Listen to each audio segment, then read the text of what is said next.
E aí ele não grava. Você gravar, tá? Pense o seguinte, né? Se você tiver um número qualquer aqui, eu vou jogar fora.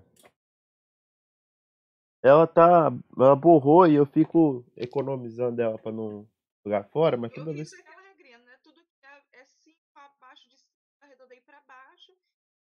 É Isso. acima de 3, eu arredondei para cima. Então você tem aqui um número, né? E Aham. dois dígitos depois da vírgula. O terceiro dígito, esse D, se isso aqui for maior do que 5, maior, você pode considerar até maior ou igual, você faz ser somado a uma unidade, né? Isso Sim. aqui for menor do que 5, né?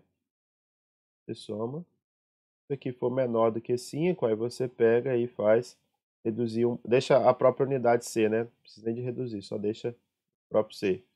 Então, se aqui fosse, por exemplo, acho que é isso que você falou, né? 1,423. O resultado disso aqui seria o próprio 1,42. Contrapartida, se isso aqui fosse 1,436, você pode jogar direto 1,44, né? E se fosse um 43, 35, assim, isso, isso. 1,435.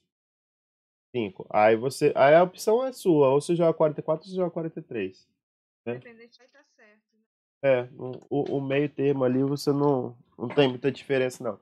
Ainda mais assim, em estatística, a gente não costuma ter muito problema com a terceira casa, não. Agora o problema está na primeira casa, né? Se você considera aí a primeira casa, vai arredondar com arredonda uma casa só, para deixar só com uma casa decimal, e às vezes você arredonda duas casas já é bastante satisfatório. Porque no final, a maior parte desses resultados a gente coloca em percentual, né? Então, o percentual aí Aham, na sim. segunda casa acaba não interferindo tanto quanto na primeira. Beleza? Tá, tá. E só para finalizar, a questão Hã? desse trabalho. Questão 5. Joia. Vou falar. Interprete significados especiais de recitais a chance. Aí você quer saber, igual, por exemplo, especiais. A causa, a exposição e o efeito são Isso. mensurados em um único momento. Aquela discussão que a gente fez em sala, mas aqui Aham. vocês no final podem finalizar. Vocês podem. Não, pode finalizar. É o sono ainda.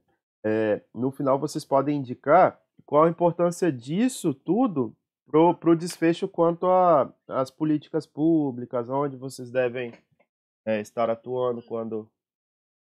E essa razão de chance seria falar um pouco ativo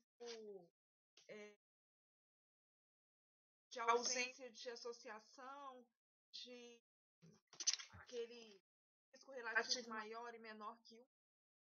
A razão de chances tem o mesmo conceito lá do risco relativo, né? Só que ela é aplicada para um estudo de caso controle. O risco relativo a gente obtém ele por meio do estudo de corte, né? E a razão de Sim. chances a gente obtém ela pelo caso controle. Então, foi menino.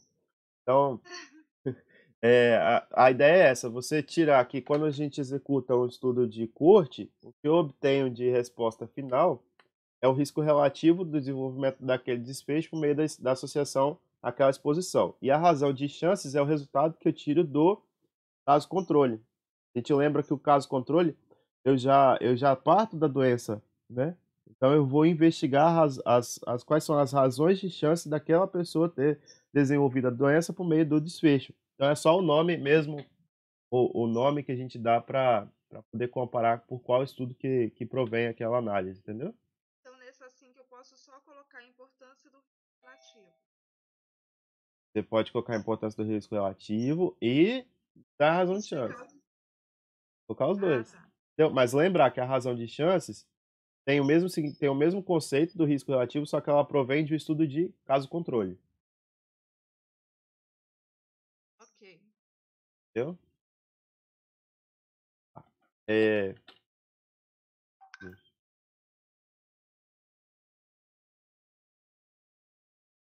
tal. A aula de hoje ela é um pouquinho pesada, mas é porque a gente está chegando num conteúdo que não tem como a gente dizer que ela vai ficar leve, que eu não vou mentir para vocês. Mas assim, a parte linda da estatística é a parte onde a gente vai chegar no teste estatístico de fato. Eu espero chegar hoje com vocês aqui. Tem alguém aqui que já falou, Deus me livre, Cid, né? Mas já tô abrindo assim, que se vocês acharem tranquilos, né, o que a gente vai estar vendo aqui, então quer dizer que vocês conseguiram pegar de boa o conteúdo, né? Se vocês acharem um pouquinho difícil, aí quer dizer que a gente ainda está caminhando para poder entender, mas não é mal, não tem mal nenhum nisso, tá, galera? É uma forma de dizer como que vocês aplicam de fato o teste, como vocês vão chegar nessa ideia, então é, é a base aí pra gente. Deixa eu projetar aqui para vocês, já vou projetar do slide.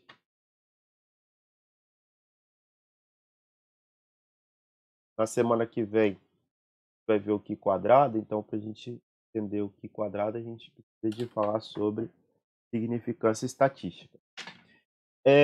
Lembra quando a gente estava falando nas aulas passadas que quando eu vou começar um teste estatístico qualquer, a primeira coisa que eu tenho que fazer é o quê? Ó, vou começar um teste, né? Para executar um teste, antes de qualquer coisa, dependente da área que vocês estejam, né, aplicando esse teste, ou da sub-área que vocês estejam querendo aplicá-lo, a primeira coisa que a gente sempre tem que ter em mãos, né, é aqui, ó, posso?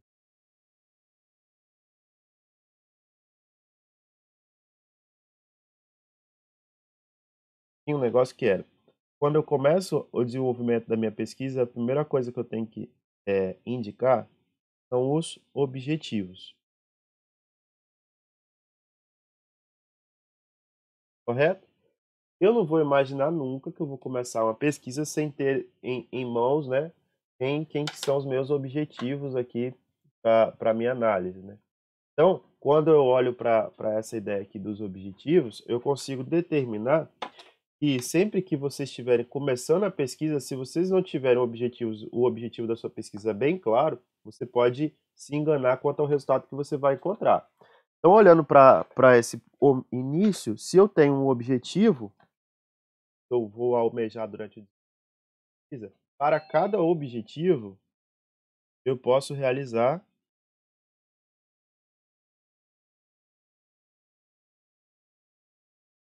um teste, né? Tem que te trancar lá fora, vai. Abá. É, quando a gente vai imaginar com relação a esse teste, né? Hoje ele tá carente. Olha isso aqui. Não-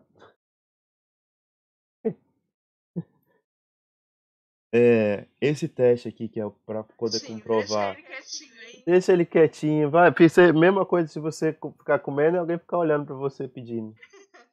É Ele tá pior. aprendendo também. É. Ó, para cada objetivo, então, eu já sei que eu vou de fato executar um teste. Esse teste que a gente executa, a gente já indicou que vai ser justamente conseguir fazer um teste estatístico. Então, para esses objetivos, nós já temos noção de que eu vou ter que formular as hipóteses para conseguir alcançar esses objetivos. Tá, isso aqui eu já sei, professor. Já sei que quando eu vou começar a minha pesquisa, eu tenho que calcular o objetivo. Já sei que a partir desses objetivos, eu vou formular ele por meio de testes, né? E esse teste para a gente vai determinar qual que seria aí a possibilidade de eu aceitar ou rejeitar uma hipótese. Então, olhando para essa ideia aqui, eu sei que se eu tiver definido o meu objetivo, um único objetivo, né? A partir desse único objetivo, que pode ser uma sequência de objetivos dentro desse objetivo maior aqui. Vamos imaginar assim, ó, eu quero, a partir do objetivo, bom, a partir desse objetivo inicial aqui, verificar qual é a influência que dos exercícios físicos, da pessoa praticar exercício físico em uma recuperação de uma doença qualquer, né, de uma cirurgia que tenha sido efetuada em um paciente qualquer. Ou seja, se a pessoa praticava exercício no pré-operatório, qual que era a influência desses exercícios no tempo de recuperação das pessoas que passaram por uma cirurgia, determinada cirurgia. Quando a gente olha essa ideia, eu sei que o meu objetivo é fazer a comparação entre as pessoas que têm problema, que têm a disposição, né, de desenvolver exercícios e as pessoas que não tiveram essa disposição antes no pré-operatório. Quando eu faço essa abordagem, eu sei que o objetivo final é eu conseguir determinar se eu vou ter diferença entre a pessoa que fez exercício e a pessoa que não fez. Só que para eu comprovar esse objetivo aqui, eu vou ter que aplicar uma estatística. Então, para poder comprovar qualquer objetivo, eu tenho que aplicar uma estatística. Uma estatística para a gente, em um teste qualquer que seja, de qualquer área do segmento, ela é denotada por uma única situação, que é a situação mais complicada que a gente tem em relação a esse tópico. Quando eu tenho uma estatística a ser executada, eu preciso levar em consideração que a estatística que eu efetuo, o trabalho que eu vou fazer, o teste, ele vai ter um erro, né? Por mais que eu execute tudo aquilo, por mais que a gente consiga, de fato, falar que nossa pesquisa está certinha, essa estatística ela pode ter um erro. Por que ela pode ter um erro? Porque a gente vai fazer a execução dos experimentos por meio de uma amostra. Então, se eu vou fazer a execução por meio de uma amostra, eu não posso falar que está 100% quando eu for fazer a relação desse elemento para nossa comparação, para a população, né, como um todo.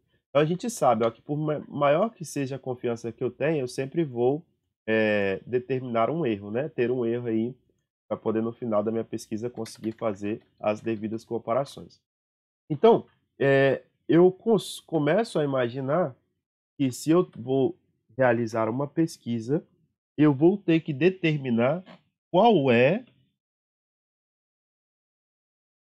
o valor do erro que eu, como pesquisador, né, vou admitir. Bota aqui.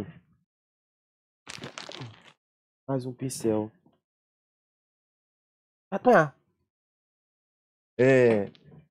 Deixa eu prender essa ferinha aqui rapidinho.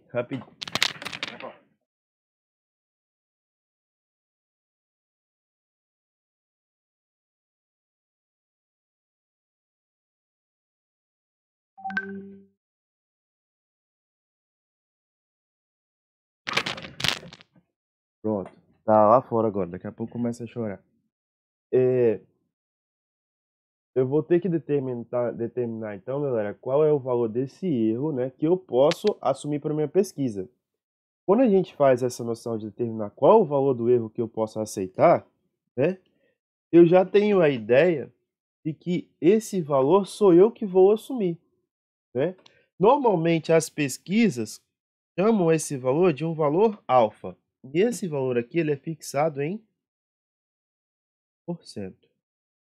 Então, eu tenho um valor, que é o valor do máximo erro que eu vou aceitar para a minha pesquisa, e eu fixo esse valor em um valor que eu posso aceitar aí como base para o desenvolvimento de alguma pesquisa que eu quero fazer. Então, isso aqui é a primeira coisa que a gente tem que ter em mente, ó. Eu vou executar minha pesquisa e eu vou falar que o máximo valor do erro aceitável é de 5%. Vocês estão conseguindo me escutar direitinho? Ah, a gente está conseguindo escutar. Eu não sei se você está compartilhando algo, porque não está. Não tá indo? Deixa eu ver. Foi agora? E aí? Ainda não. Eu estou aqui de novo. Foi? Agora foi. Tá. Então, ó, desculpem, pessoal, eu não sabia. Ó, a gente tem um objetivo. A partir desse objetivo, a gente monta uma estatística, né, para poder conseguir comprovar esse objetivo. Eu falei com vocês que, normalmente, a gente vai ter que determinar qual o valor do erro que eu vou aceitar. Esse valor do erro que eu vou aceitar, a gente normalmente vai chamar ele de alfa.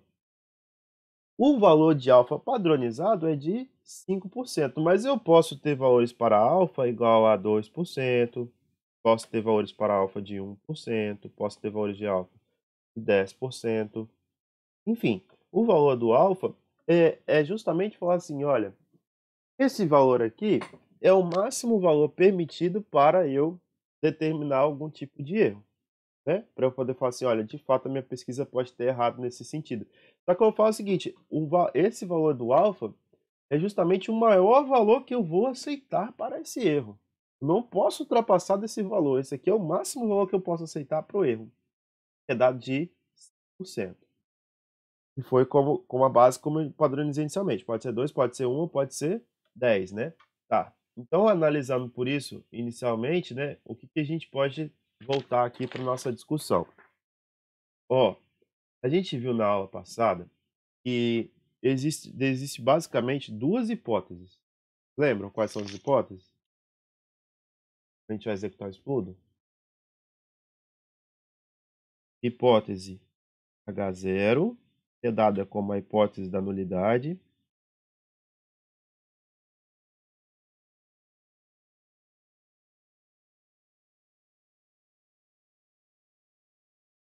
e a hipótese H1, que é dado como a hipótese alternativa,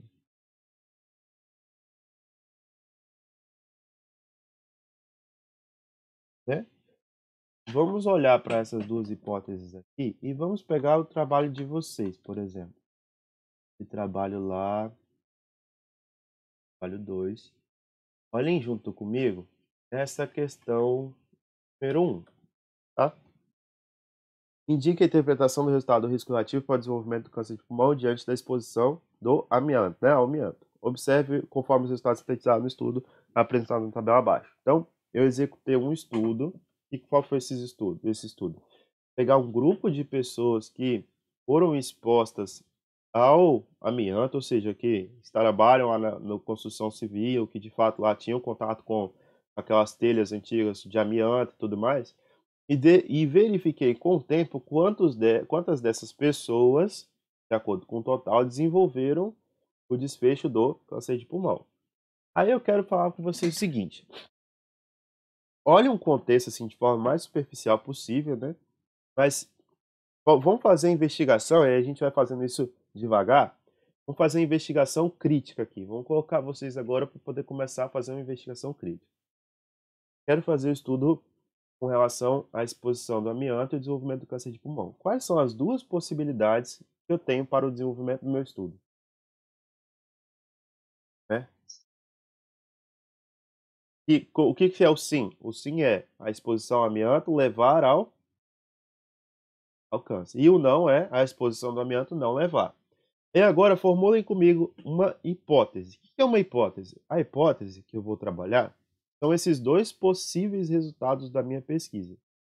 A Nathalie acabou de falar pra gente, olha, eu posso ter a exposição e desenvolver o câncer, ou eu posso ter a exposição e não desenvolver o câncer. Então, você olhando para os dois grupos, para as pessoas que foram expostas ou não, se eu quiser montar uma resposta da minha pesquisa final, bonitinha, elaborando tanto aquele grupo que foi exposto como o grupo não foi exposto para o desenvolvimento do câncer de pulmão e não o desenvolvimento do câncer de pulmão, eu poderia falar que essa resposta sim, né? Ou seja, a exposição do amianto levar ao câncer do pulmão seria a mesma coisa, em outras palavras, que falar o seguinte: olha, a exposição, né, ao amianto para os grupos, né, a chance do desenvolvimento, o risco relativo do desenvolvimento do câncer de pulmão é maior para aquele grupo de pessoas que foi exposta ao amianto, correto? Ou seja, se você foi exposto ao amianto, existe uma chance maior de você desenvolver o câncer de pulmão do que a pessoa que não foi exposta. Todo mundo consegue compreender essa fala? Olha, eu tenho essa pesquisa, eu tenho essa possibilidade aí, e a partir dessa análise, o que eu quero comprovar é justamente isso. Olha, o grupo que foi exposto ao amianto tem uma chance maior de desenvolver o câncer de pulmão do que o grupo que não foi exposto ao amianto. Essa fala que a gente tem quando eu monto justamente o objetivo do meu trabalho, que seria essa frase, comprovar isso, a gente vai chamar de hipótese alternativa. A hipótese alternativa é justamente a hipótese que vai fundamentar aquilo que eu quero comprovar. Então você vai lá, olha, eu tenho duas hipóteses, hipótese da nulidade e hipótese alternativa. Na hipótese alternativa, então, eu já vou escrever ela aqui. Hipótese alternativa é a mesma coisa que escrever H1. São os dois resultados possíveis da minha pesquisa. Então, um possível resultado que eu vou ter é o grupo de pessoas expostas ao amianto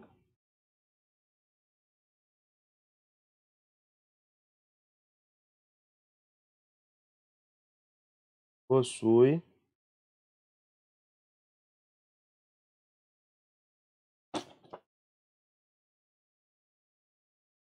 a probabilidade,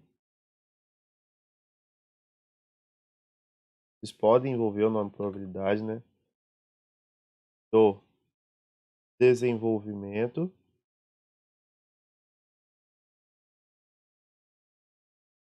do câncer de pulmão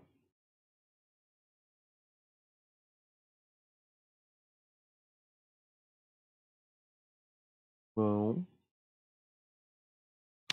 maior, né? Isso aqui, ó, aqui que vai ser a minha pergunta, ó, meu fecho, ó, maior do que o grupo não exposto,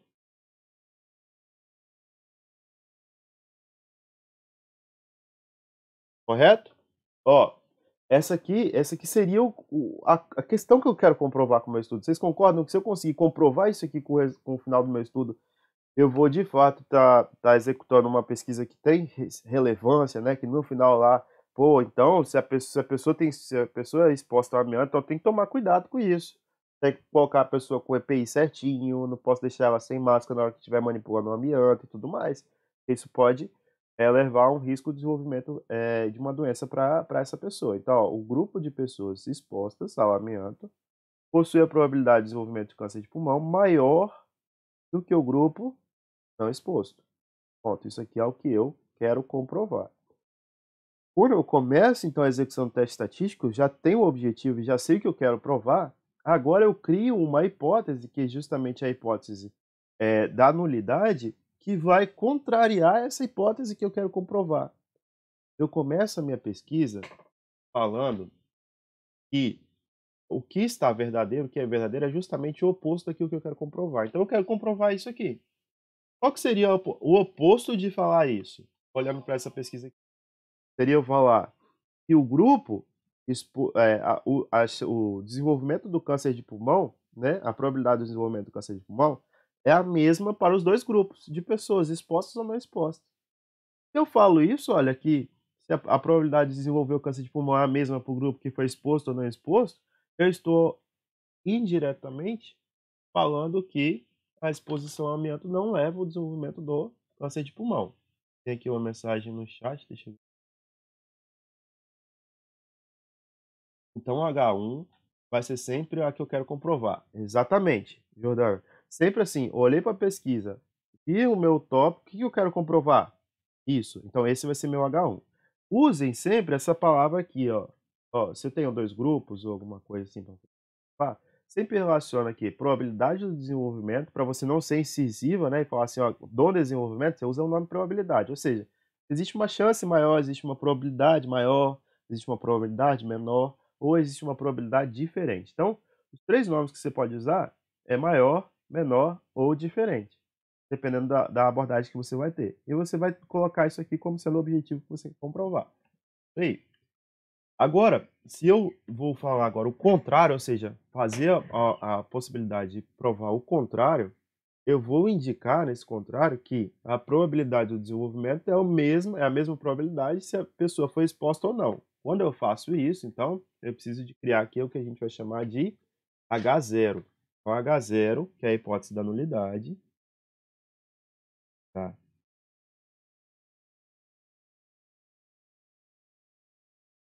Sempre toca, né? Esse horário que eu acordo na quinta. É, a probabilidade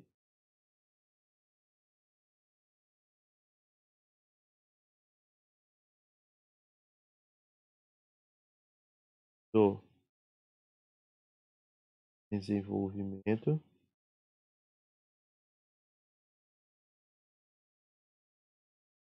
do câncer de pulmão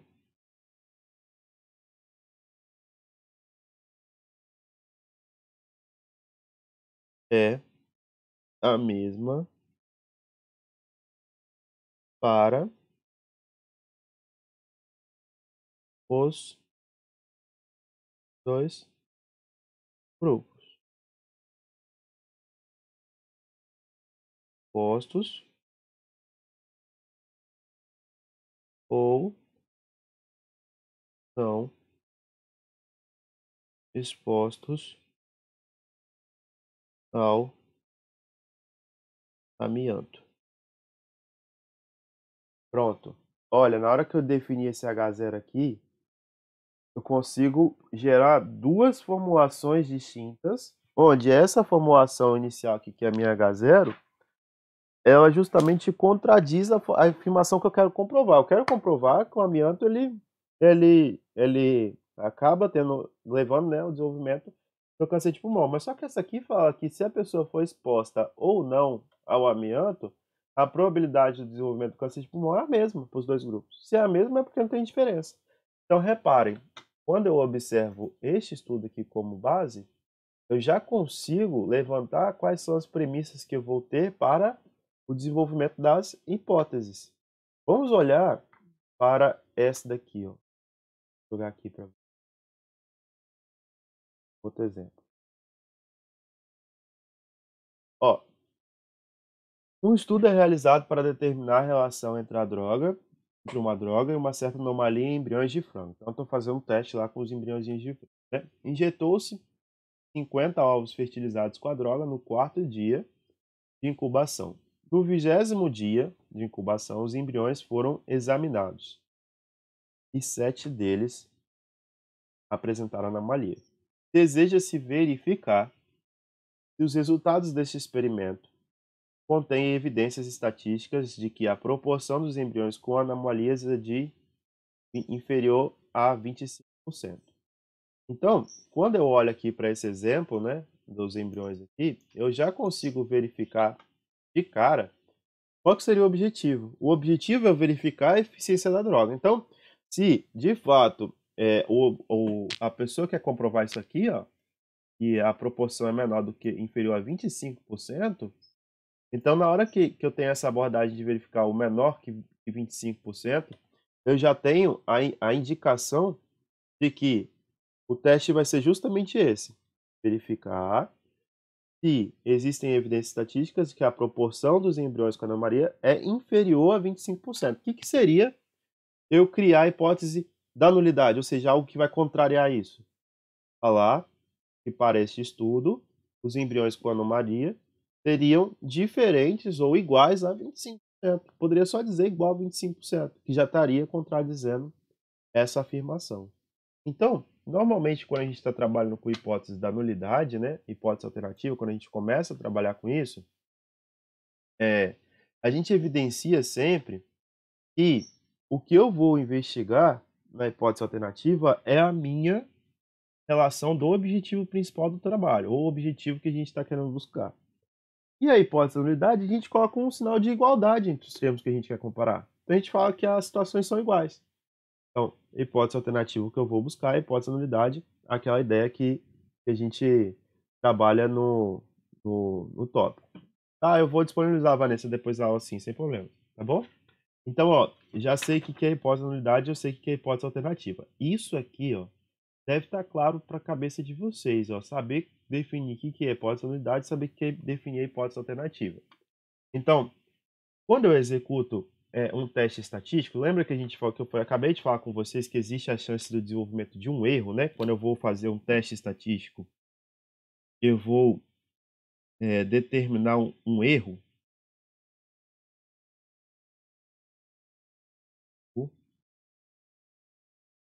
Comecei de trás para frente. E esse erro a gente chamou de alfa, porque esse alfa poderia ser 5%, 2%, 10%. Vai variar sempre da possibilidade que você quer. Então esse alfa aqui pode valer qualquer valor que vocês tenham, dependendo da área que vocês estão atuando, né? Para cada área do segmento, por exemplo, uma área que é relacionada à área cardiovascular, alguma coisa assim, esse erro deve ser menor. Uma área que é voltada para o controle de epidemias e tudo mais, esse erro pode ser maior. Dependendo da aplicação, você vai ter um erro admissível possível, né? Vocês encontram isso sempre na literatura. Então, o que a gente vai ter noção com relação a isso? Esse erro aqui não é o erro da pesquisa, não é o erro dos dados aqui, ó. Não é o erro que eu tirei de executar essa pesquisa e ver qual que foi a representação desse elemento. Esse erro que a gente coloca aqui no início é o maior valor do erro possível que eu vou aceitar para a minha pesquisa. Então, quando a gente olha aqui para essa ideia de configurar o erro, e eu acho que é a parte mais difícil que a galera tem, que é assim, é mais tranquila, só que a galera não consegue fazer essa analogia, porque nos livros não se comenta isso direito, né? Esse erro que a gente mostra aqui no início é o erro que você vai admitir para a sua pesquisa. Ponto. A gente não pode ter essa separação. Não é o erro da minha pesquisa ainda. Eu vou buscar o erro da minha pesquisa. E qual que é o significado desses 5% aqui? Vamos imaginar esse significado para esse exemplo aqui, ó, do câncer de pulmão. Então, eu verifiquei a minha pesquisa aqui, executei minha pesquisa e falei o seguinte, olha, essa pesquisa aqui eu vou padronizar então, para ela um valor de alfa, né? Alfa igual a 5%. Ah, professor, poderia ser 2? Poderia ser 10? Pode. Vamos colocar 5%, que é o que é mais utilizado. Normalmente, o mais utilizado é sempre 5%. A gente começa dessa busca por 5%, depois a gente investiga se eu aumento ou se eu subtrai esse erro. Então, ó, coloquei o alfa de 5%. Isso aqui antes de iniciar a pesquisa, tá? Eu já falei assim, ó, o máximo valor do alfa é 5%. Depois, o que eu faço? Eu vou lá e defino quem que são as hipóteses verdade e hipótese alternativa. Definir essas duas hipóteses, está aqui, definido. Aí, o que é um erro? O que seria eu cometer um erro nessa pesquisa aí? Seria o seguinte, olha, o erro seria eu falar que não existe, né, o risco da pessoa ser exposta ao amianto e desenvolver o câncer de pulmão. Eu falo assim, olha, a probabilidade é a mesma para os dois grupos. Se isso for falso, eu estou cometendo o quê? Um erro. Né? É esse erro que a gente pode cometer na pesquisa, que a gente fala aqui, ó, o máximo valor possível do erro é justamente 5%, que é encontrar um valor que vai contradizer aquele objetivo que eu quero encontrar. Quando eu vou fazer nossa investigação, então, o erro seria eu falar, olha, que isso aqui é falso, e que é hipótese de nulidade? Falar que a probabilidade dos dois grupos é a mesma, quando na verdade essa probabilidade aqui ela é verdadeira. Esse seria o erro do tipo 1, esse erro que a gente chama de alfa. Então, galera, olhando para esse erro do alfa, o que significa isso em números? Se eu executasse, então, aqui, se eu selecionasse dessa pesquisa aqui 100 pessoas... Professor, Pode falar. parece que não está gravando. O, o negócio, pelo... Ah, realmente. Faço, entendi. Espera aí. Tava aparecendo antes, estava gravando, e aí parou de gravar? Você não sabe. Eu não sei, foi assim, sim. Assim de que percebeu. É porque eu vou gravando todas as aulas e... Mas eu acho que pelo OBS, deixa eu ver aqui se... Eu vou gravando as aulas, galera, e aí a minha memória tá cheia do computador. Vou apagar isso aqui.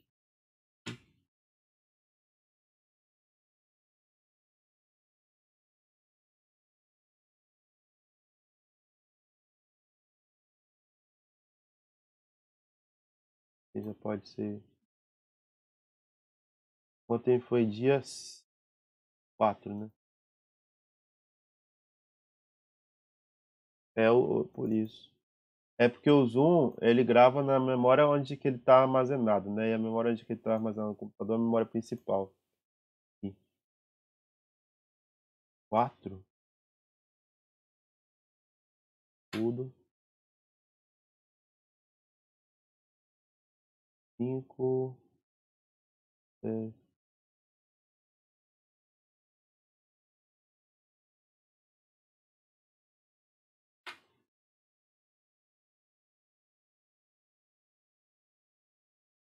Você voltou a gravar?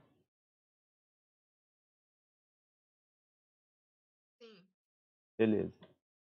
Parar aí, vocês me falam, tá? Que eu já excluí aqui metade dos arquivos. Aí eu tenho